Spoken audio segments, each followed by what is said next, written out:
तो तुम जाओगे कहोगे कि भाई ये उज्ज्वला वाला चूल्हा है, आप ले लो। अब आज अगर कोई किसी को बोलो कि उज्ज्वला वाला चूल्हा ले लो तो आपको खींच के चप्पल निकाल के जड़ देगा।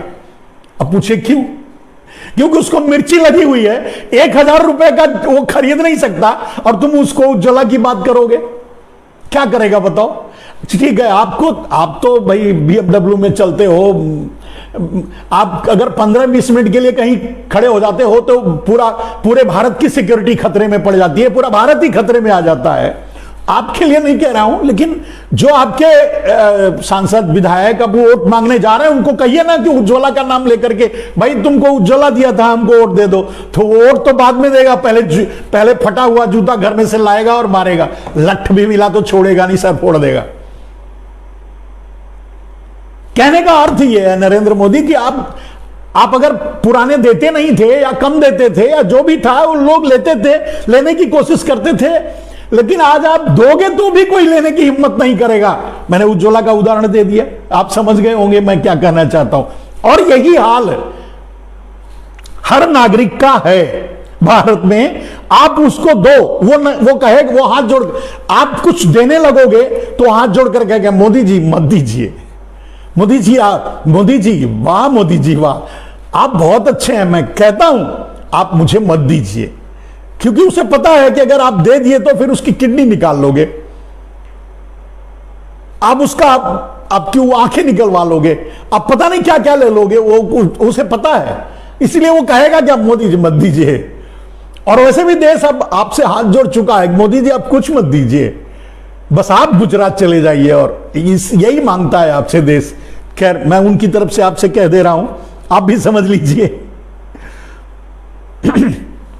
एमडी अकरम कहते हैं कि आप अंदर की बात बता रहे हैं सर, जो अभी तक वाजपेयी के नेता और उड़ान कद्दू को नहीं मालूम। बिल्कुल सही कह रहे हैं, भारतीय जनता पार्टी वाले तो एकदम से क्या है, मतलब बोले इट्स न्यूट, कहने का मतलब उनको कुछ नॉलेज ही नहीं है, दिमाग ही नहीं है, वो तो खा गए, उसमें भूसा उसा भर दिया लगता है। भारत की गरीब जनता कमर तोड़कर रख दी मोदी सरकार ने। और विपिन मंडल सुपौल, विपिन, हमने 3 महीने में से सिलेंडर नहीं भरवाया है। विपिन जी लिख रहे हैं कि मैंने 3 महीने से सिलेंडर नहीं भरवाया है। अब विपिन से कोई जाएगा, बोलेगा आपका भाई चाचा होगा, उसको बोलिए थोड़ा उज्ज्वला ले ले, तो वो बोलेगा पहले आज तू तेरी ठुकाई कर दूं, फिर तू मुझे उज्ज्वला देना। नरेंद्र मोदी ये है। अच्छा, ये सब बातें क्यों कर रहे हैं नरेंद्र मोदी? मैंने कहा ना कि नरेंद्र मोदी का कहीं पे निगाह है, कहीं पे निशाना। ये चिढ़ा रहे हैं लोगों को। ये लोग अपने जब वो वर्चुअल रैली करते हैं तो उसमें उज्ज्वला की बात करते हैं, इसकी बात करते हैं, उसकी बात, वो जानते हैं नहीं करें। और दूसरी बात, वो अपने असली मुद्दे, अगर चुनाव नरेंद्र मोदी को जीतना होता तो पाकिस्तान कम से कम कश्मीर में हमला कर चुका होता, 2-4 गोले छोड़ चुका होता, थोड़ी इधर उधर उधम मचा चुका होता, कुछ आतंकवादियों को भी भेज चुका होता, कुछ न कुछ खुराफात कर चुका, नहीं कर रहा। चीन कुछ न कुछ छोटा बहुत, क्योंकि चीन भी इनका भाई है नरेंद्र मोदी का, तो इनसे ही मिला हुआ है, तो चीन भी कुछ न कुछ और बड़ा काम कर चुका होता और फिर नरेंद्र मोदी उसे दिखाते में, मतलब नरेंद्र मोदी को जीतना होता तो और भी बहुत से तरीके हैं जिसका इस्तेमाल नरेंद्र मोदी कर लेते, नहीं कर रहे हैं। देखो, मैंने कहा कि हर चुनाव के 6 महीने के अंतराल में, 6 महीने पहले, बाद में नहीं, 6 महीने, 3 महीने से लेकर 6 महीने के पहले, हर चुनाव के पहले आतंकवादी घटनाएं हुई, दंगे हुए, फसाद हुए, सांप्रदायिक दंगे हुए, कोई ना कोई बवाल हुआ और उस बवाल के नाम पे मोदी ने वोट मांगा। इस बार कुछ नहीं करवाया। मैं इंतजार कर रहा था नरेंद्र मोदी दंगे कब करवाएंगे, नहीं करवाया। मैं इंतजार कर रहा था पाकिस्तान हमला कब करेगा, नहीं करवाया। मोदी जी ही नहीं करवा रहे हैं क्योंकि उन्हें चुनाव नहीं जीतना है। चुनाव जीतना होता तो वो सब करते, उन्हें चुनाव नहीं जीतना है, ये तो तय है। इसीलिए वो नमक, क्या कहते हैं, आपके जले पर नमक डाल रहे हैं। और नमक ऐसा नहीं नमक डाल रहे हैं, नमक में मिर्चा मिला करके आपके जले पर डाल रहे हैं, आम आदमी के जले पर। अब ऐसे बताया ना कि किसी को उज्ज्वला की बात करेंगे तो वो क्या करेगा बताओ।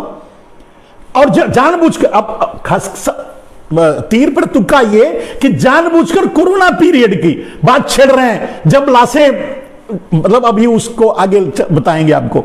तो विपिन जी और एक बार लिखे हैं कि बात करें बिजली की, तो बिजली तो हर महीने अनाप शनाप मोदी सरकार के अनाप शनाप बिजली बिल, सही बात है, बिल इतना मांगा जाएगा कि सब सामने से हाथ जोड़ेगा, भाई मुझे बिजली नहीं चाहिए तो रहने दे भाई, मैं अंधेरे में रह लूंगा, और रह ही लेगा भाई।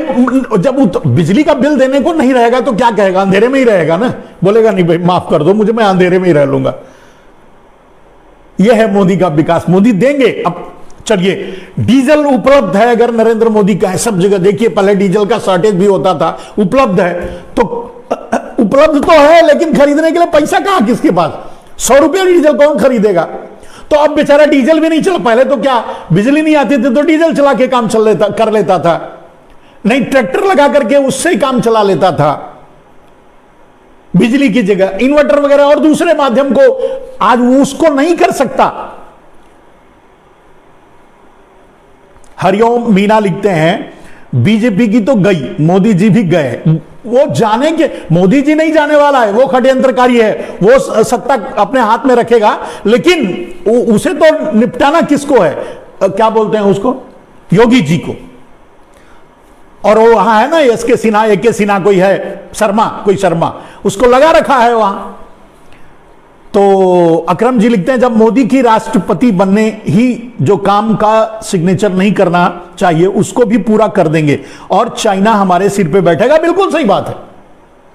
देश के साथ नरेंद्र मोदी एक बहुत बड़ा षड्यंत्र कर रहे हैं, चाइना के साथ, अमेरिका के साथ, दुनिया के पूंजीपतियों के साथ मिलकर के। अगर आपको समझ में आए मेरी बात तो देश बचाओ। देश बचाने का एक ही तरीका है कि उनको हटाओ, उनको हटाने का एक ही तरीका है उनके खिलाफ वोट करो, दूसरा तो कोई तरीका है नहीं। और कम से कम इस समय इन 5 राज्यों में अगर नरेंद्र मोदी मतलब भारतीय जनता पार्टी, जबकि भारतीय जनता पार्टी है, नरेंद्र मोदी और वो काली टोपी लाल चड्डी वाले, वो चाहते हैं कि हार जाएं। हार इसलिए जाना चाहते हैं क्योंकि उन्हें योगी ज्यादा खतरा लग रहे हैं, चुनाव जीतने से ज्यादा योगी से ज्यादा खतरा है।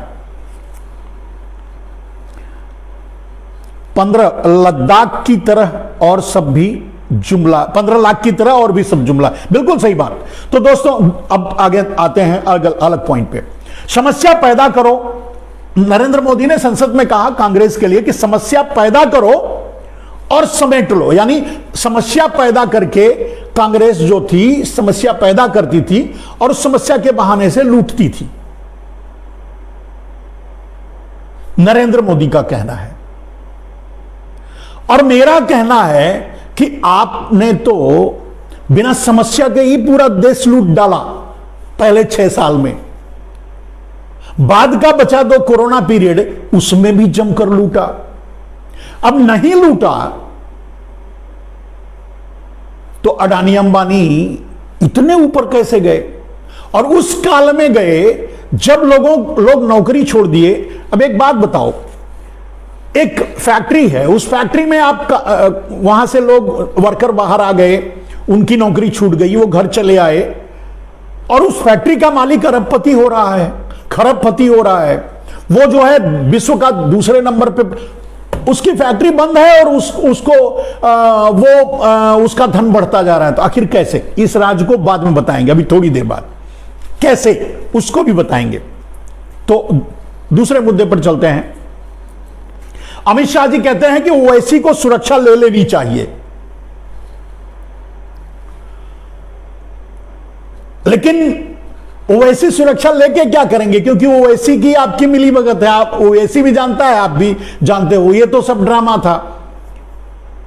आपको ये भारतीय जनता पार्टी का खेल था और ओवैसी उसको अच्छी तरह जानते हैं, वो भारतीय जनता पार्टी के आदमी हैं, तो लेकर सुरक्षा क्या करेंगे। ओवैसी को तो पता है ना कि उनको कोई खतरा नहीं है, ये तो एक मेलोडियस ड्रामा था, क्रिएशन था,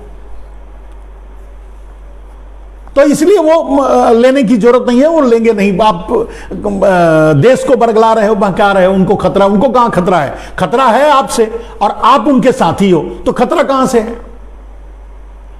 खतरा तो दूसरों को होना चाहिए, जो आपके विपक्ष में बोलते हैं, खतरा तो हम जैसे लोगों को होना है,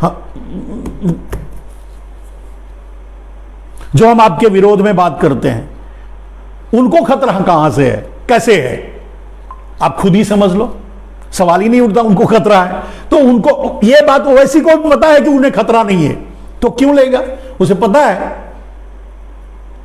मारोगे आप भी, बचाओगे आप भी, उसे पता है। तो क्यों वो एसपीजी की का खर्चा और एसपीजी का अपने सर पे बिठा के रखेगा? उसके जरिए आप उसकी और भी निगरानी करोगे, उसके घर में तक घुस जाओगे। तो वो समझदार है, वो पढ़ा लिखा है, एलएलबी किया है शायद वो ऐसी ने, वो आपके जाल में नहीं फंसेगा। आपका ही आदमी है, उसे पता है, क्यों करेगा? दूसरी बात, नरेंद्र मोदी ने संसद में एक और मजेदार शायरी के जरिए कुछ कहने की कोशिश की। उन्होंने कांग्रेसियों पर उठाया कि कांग्रेसियों के लिए कहा कि दिन को रात कहें तो मान लो, वरना दिन में नकाब ओढ़ लेंगे। मतलब वो कहने का अर्थ यह कि कांग्रेसी जो कहेंगे वो मान लो, नहीं तो वही करेंगे, ऐसा उनका कहना था। उन्होंने दूसरी लाइन में लिखा था, कहा है कि उन्हें आईना मत दिखाओ, वो आईना भी तोड़ देंगे। ये कांग्रेसियों के लिए कहा गया है, लेकिन मैं खुद ही नहीं समझ पाया कि ये कांग्रेसियों के लिए है कि नरेंद्र मोदी ने अपने लिए कहा है। तो ये इसका कुछ भी मतलब नहीं निकलता। कांग्रेसी कहां से आईना तोड़ देंगे? आईना भी आपका है, सरकार भी आपकी है, सब कुछ आपके हाथ में है। आईना तोड़ो या आईना ही गायब कर दो, या फिर आईना घर ही बेच दो। वो तो तोड़ ओड़ देंगे, फिर से बनाएंगे, लेकिन आप तो बेच दोगे, तो खतरा आपसे ज्यादा है। खैर, आगे बढ़ते हैं। उसके बाद, इतने चुनाव हारने के बाद भी अहंकार नहीं गया। यह कांग्रेसियों के लिए कहते हैं कि इतने चुनाव हारने के बाद अहंकार नहीं गया। नरेंद्र मोदी जी, इतने लोगों की जान लेने के बाद, इतने लोगों के मारने के बाद आपका पेट नहीं भरा, आप दूसरे के अहंकार की बात कर रहे हो। कोरोना काल में कांग्रेस ने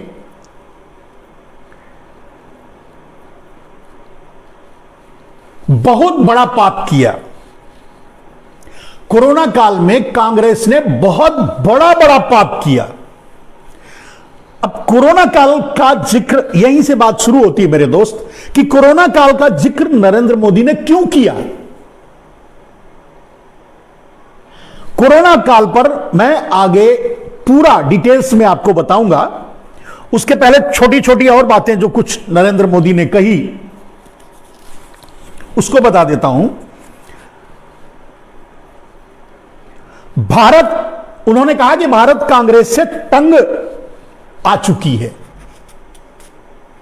नरेंद्र मोदी जी, 70 साल में भारत को अगर कांग्रेस ने तंग किया है, तो आज देश की मानसिकता बन चुकी है, बन रही है, या बनेगी, या बनकर रहेगी। आपने जो 8 साल में देश के साथ किया है, लोग फिर से कांग्रेस को अपनी मजबूरी मानने लगे हैं। मजबूरी, उनके पास कांग्रेस के साथ जाने के अलावा कोई रास्ता नहीं बचा है।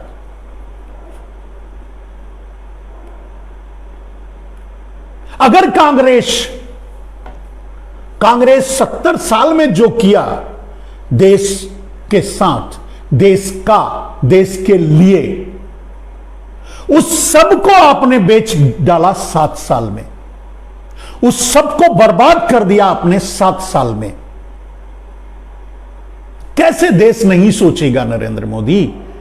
देश तो आगे मजबूर होगा। मैं ये चैलेंज के साथ कहता हूं नरेंद्र मोदी जी, देश अब मजबूर होगा कांग्रेस के साथ जाने के लिए। मैं कहता हूं एक थर्ड पार्टी, मेरा राजनीति से कोई मतलब नहीं है, लेकिन मैं अच्छी तरह जानता हूं आज नहीं तो कल पूरा देश कांग्रेस के साथ खड़ा होगा। और वो सिर्फ इसलिए होगा क्योंकि अब देश को लगने लगा है कि देश अगर आपका साथ दिया, आपके हाथ में रहा, तो देश ही नहीं रहेगा, बिक जाएगा।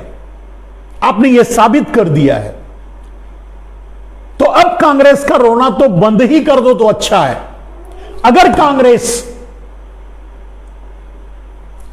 कांग्रेस 1% देश के लिए हानिकारक थी तो आप 100% देश के लिए हानिकारक हो। अगर 100% कांग्रेस देश के लिए हानिकारक थी तो आप 10,000% देश के लिए हानिकारक हो।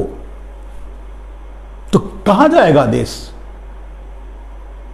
अगर या तो देश अपने लिए एक विकल्प तैयार करेगा और या तो देश टूटा फूटा जो विकल्प है उसको मजबूत करके उस विकल्प को अपने लिए तैयार करेगा। आगे कांग्रेस जो होगा देश में वो लोगों का कांग्रेस होगा। लोग खुद कांग्रेस को बनाएंगे, लोग खुद कांग्रेस से जुड़कर और कांग्रेस को आगे बढ़ाएंगे, कांग्रेस को मजबूत करेंगे। लोग मजबूर होंगे, उनके पास कोई दूसरा रास्ता नहीं होगा। यह मेरा प्रेडिक्शन है। आपसे बचाने के लिए भारत को, नरेंद्र दामोदर दास मोदी से इस देश को बचाने के लिए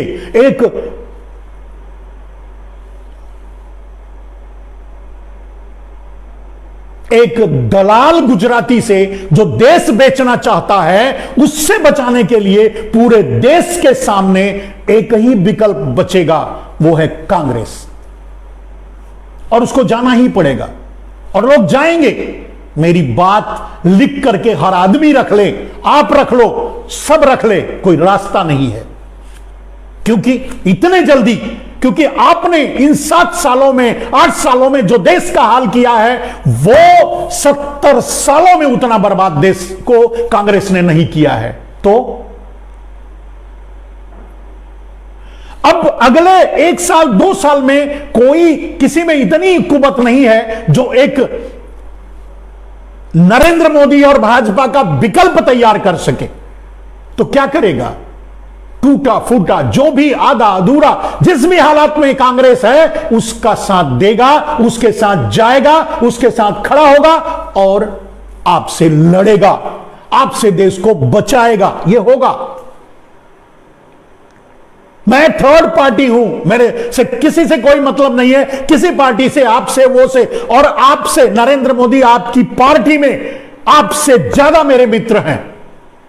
आपने तो सारे अपनी पार्टी को भी अपना दुश्मन बना दिया। आपके सारे सांसद खोल दो, कोई प्रतिबंध मत लगाओ, देखो आपके बारे में क्या बोलते हैं।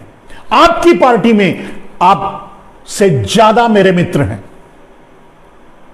लेकिन मैं भी जानता हूं और उन्हें भी अब धीरे धीरे पता चलने लगा है, वो भी बोलेंगे, वो भी सामने आएंगे, क्योंकि पता चल गया है कि आप एक व्यापारी हो, आप एक गुजराती हो। जैसा आपने कहा था, मैं गुजराती हूं, व्यापार मेरे खून में है, तो आप गुजराती हो, आप एक व्यापारी हो और इस देश का आप व्यापार कर रहे हो। आपकी पार्टी के लोगों को बात अब समझ में आने लगी है। जिस दिन सतपाल सिंह की तरह जिस दिन लोग मुंह खोलना शुरू करेंगे नरेंद्र मोदी, आपको गुजरात के अलावा कहीं जगह नहीं मिलेगी। और यह सच बात है कि भारतीय जनता पार्टी गुजरात की क्षेत्रीय पार्टी बनकर रह जाएगी, क्योंकि आप दूसरे के हाथों में दोगे नहीं, आप दूसरों को आगे आने दोगे नहीं। आप गुजराती और अपने आप के अलावा भारतीय जनता पार्टी किसी को मानते ही नहीं, तो फाइनल रिजल्ट क्या होगा? जिस तरह से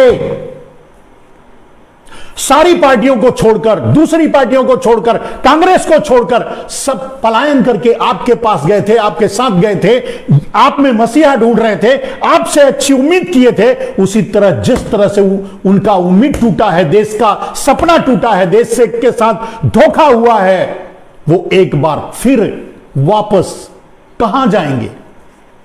कांग्रेस के अलावा उनके पास कोई रास्ता नहीं है।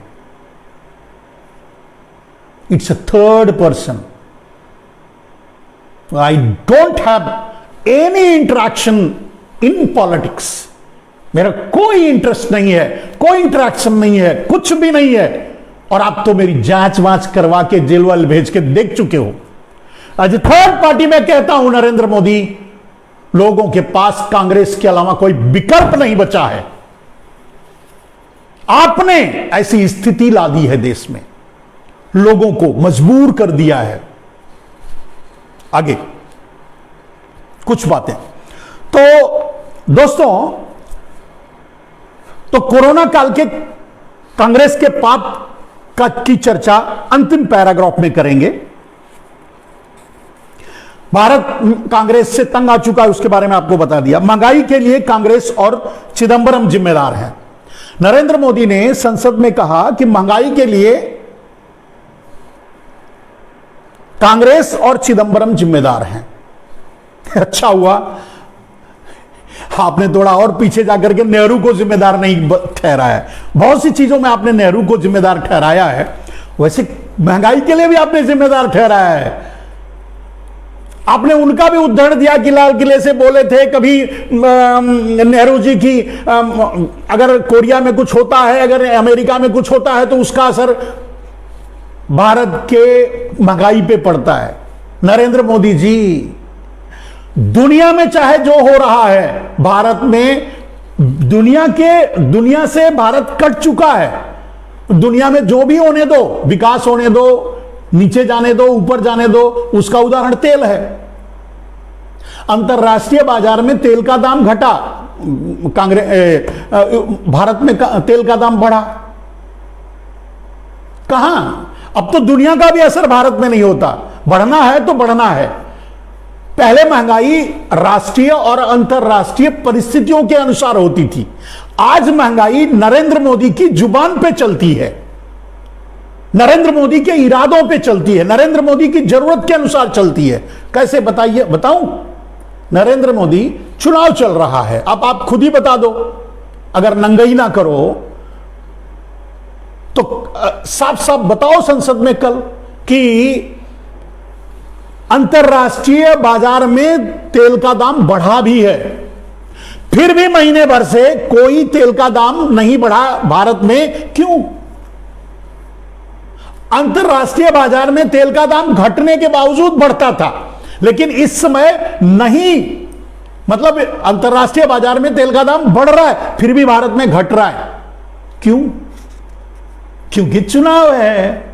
यानी महंगाई, पहले नेहरू ने बिल्कुल ठीक कहा था कि अंतरराष्ट्रीय बाजारों के उतार चढ़ाव या अंतरराष्ट्रीय देशों में अंतरराष्ट्रीय स्तर पर जो घटनाएं होती हैं वो हमारे यहां के मूल्य सूचकांकों, महंगाई को प्रभावित करती है। सही कहा था, लेकिन यहां तो उल्टी बात है। यहां तो महंगाई सिर्फ नरेंद्र मोदी जब चाहेंगे तो बढ़ जाएगी, जब चाहेंगे तो घट जाएगी। और चाहेंगे कब? जब चुनाव आएगा तो घट जाएगी, जब चुनाव खत्म हो जाएगा तो जो जितने पीरियड में घटी है उसका दोगुना उस पीरियड में बढ़ जाएगी। यानी महंगाई भी अब, अगर आप आरोप नेहरू पर लगाए, अगर आप कांग्रेस पर आरोप लगाए, तो उस आरोप में आप आरोपी साबित हो गए नरेंद्र मोदी जी कि तब कम से कम अंतरराष्ट्रीय बाजार से के कारण महंगाई बढ़ती थी, अब तो सिर्फ आपके कारण महंगाई बढ़ती है और घटती है। आप चाहो तो महंगाई, आप चाहो तो घट जाएगी, आप चाहो तो बढ़ जाएगी। खैर, ये तो छोटी बात है। आतंकवादी हमले, सांप्रदायिक दंगे, सब आपकी मुट्ठी में है। जब आप चाहो सांप्रदायिक दंगे हो जाएंगे, जब आप चाहो अंतरराष्ट्रीय हमले हो जाएंगे। चीन हमला कर देगा, पाकिस्तान हमला कर देगा, गोला छोड़ेगा। अभी आपको जरूरत नहीं है, इसलिए नहीं हो रहा है। मैंने अभी थोड़ी देर पहले बताया कि अगर मोदी को चुनाव जीतना होता तो अब तक तो पाकिस्तानी गोले छोड़ चुका होता, हमले हो चुके होते हैं।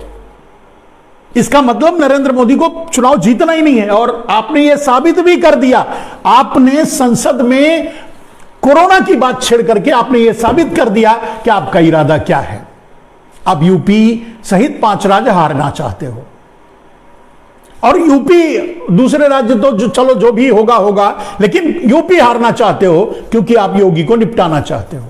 अब ये बात योगी कब समझेंगे, समझ रहे हैं कि नहीं समझ रहे हैं, क्योंकि अभी तो संपर्क में नहीं हूं, मैं बता नहीं सकता। लेकिन मैं जहां तक समझता हूं योगी जी समझ रहे हैं बात को। वैसे योगी जी को इतना मत समझो, आप षड्यंत्र करके योगी जी को नहीं जीत सकते, ये मैं जानता हूं। आप षड्यंत्र करोगे, इधर उधर करके चुनाव हार जाओगे, चुनाव हार करके उनकी राजनीति पलटने की कोशिश करोगे, नहीं होने देंगे। योगी जी बगावत कर देंगे, अपनी सरकार बना लेंगे, आप दूसरे की सरकार बनवा देंगे, आपसे भिड़ जाएंगे। वो अच्छी तरह आपको जानते हैं, मुझसे बढ़िया, मैं तो जानता ही हूं, मैं जानता ही हूं उनके कारण हूं, तो आप, वो मुझसे अच्छी तरह आपको जानते हैं नरेंद्र मोदी जी।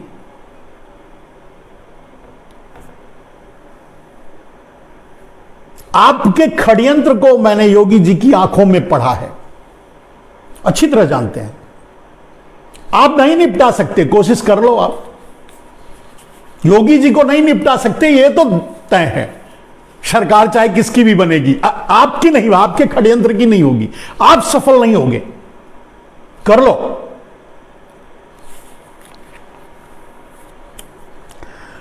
तो चलिए,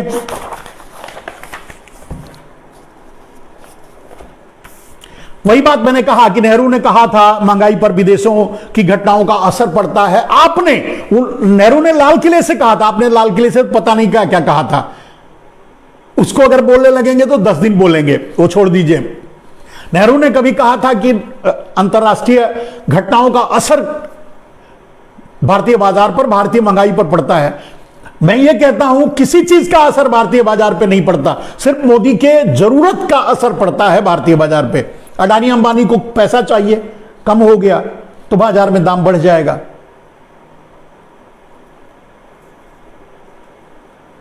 कुछ इधर उधर करना है, कुछ अंडरग्राउंड करना है, कुछ गोलमाल करना है तो बाजार में दाम बढ़ जाएगा। मोदी जी जो चाहेंगे वो होगा बाजार में, और वो आपने ये साबित कर दिया। जो मैं कह रहा हूं ये आपने ही साबित कर दिया तेल के दाम से। तो अंतर्राष्ट्रीय बाजार, राष्ट्रीय और अंतर्राष्ट्रीय बाजार के अनुसार दाम घटता और बढ़ता नहीं है, मोदी की जरूरत के अनुसार दाम घटता है और बढ़ता है। अब तो कौन सा ठीक था, मोदी के अनुसार दाम घटे और बढ़े वो ठीक है, या अंतर्राष्ट्रीय बाजार, राष्ट्रीय बाजार के अनुसार दाम बढ़े घटे वो ठीक है? हम तो वही चाहेंगे कि जो पूरी दुनिया में हो, हम पर असर पड़े, कोई बात नहीं है, लेकिन हम उसके साथ हों। अब मोदी चाहें तो बढ़े और मोदी चाहें तो घटे, तो मोदी चाहेंगे कब? सबसे बड़ा खतरा तो मोदी चाहेंगे जब अडानी को संपत्ति देनी है, अडानी को बेचना है तो बढ़ेगा। वो अडानी की जरूरत, अडानी अंबानी की जरूरत के अनुसार बाजार में भाव तय होंगे।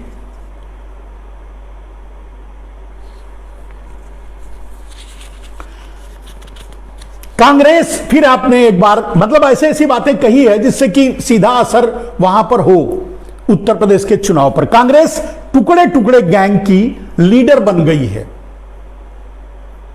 मोदी जी, मैं कांग्रेस का प्रवक्ता नहीं हूं, लेकिन मतलब ये सच क्या बोलूं, आप कांग्रेस के अलावा कुछ बोले नहीं। आप बोलना चाहिए था दूसरी बातें, देश की महंगाई पर, देश की बेरोजगारी पर, देश की भूखमरी पर, देश की समस्याओं पर। आप कांग्रेस पर बोल रहे थे, तो मैं बोल रहा हूं, आपका जवाब देते समय तो कोट करना ही पड़ेगा।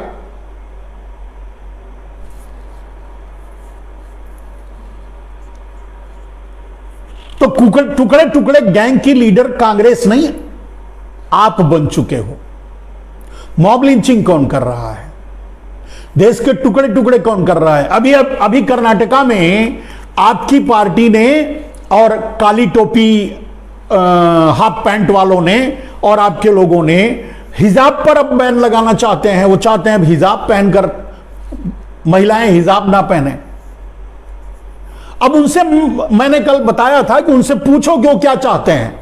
वो पूरे देश को सन्नी लियोनी बनाना चाहते हैं? क्या चाहते हैं? या सब कुछ हाफ पैंट और काली टोपी लगवाना चाहते हैं? क्या चाहते हैं?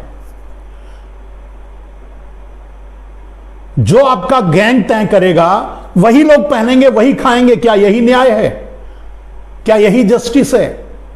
तो आप तो ऐसे हो। तो टुकड़े टुकड़े गैंग तो आप हो, टुकड़े टुकड़े गैंग तो आपका काली टोपी है, टुकड़े टुकड़े गैंग तो आपका लाल रुमाल है। सच तो यह है, आपने बना दिया, पहले तो नहीं था। मैंने कहा कि आप अपनी चालों के चलते अपने आप को बनाए रखने के लिए आपने भगवा को भी कलंकित करवा दिया, भगवा को भी दलाल बना दिया। कुछ लालची भगवाधारियों ने देश के भगवा को ही कलंकित किया। क्या करेंगे?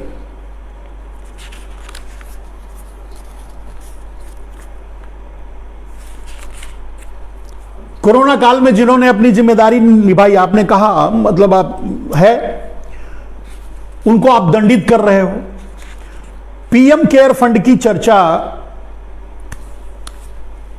उसका खर्च भी नहीं हुआ, अब उसको खर्च भी नहीं किया। मतलब आपको किसी के हित से कोई मतलब नहीं रह गया है। आप देश के लिए काम करते ही नहीं हो, आम आदमी के लिए तो सोचते ही नहीं हो। आगे चर्चा करेंगे। हिजाब विवाद, मतलब आपको बताया ही, आपने कहा वैक्सीन लगवाएंगे तो प्रेरित होंगे। आपके हर बात में षड्यंत्र जब लगता है तो कोई कैसे भरोसा करेगा नरेंद्र मोदी जी आप पर? डेमोक्रेसी आपकी मेहरबानी से नहीं, डेमोक्रेसी को खतरा परिवारवाद से है। नहीं नरेंद्र मोदी जी, डेमोक्रेसी को खतरा ना तो आपने कहा कांग्रेस के लिए, डेमोक्रेसी को खतरा ना परिवारवाद से है, ना तो डेमोक्रेसी को खतरा कांग्रेस से है, ना तो डेमोक्रेसी को खतरा किसी और से है। अगर डेमोक्रेसी को खतरा है तो पूंजीवाद से। और यह मैं नहीं कह रहा हूं, इट्स ए लिटरेचर। आप तो पढ़े लिखे नहीं हो, आपको नहीं मालूम।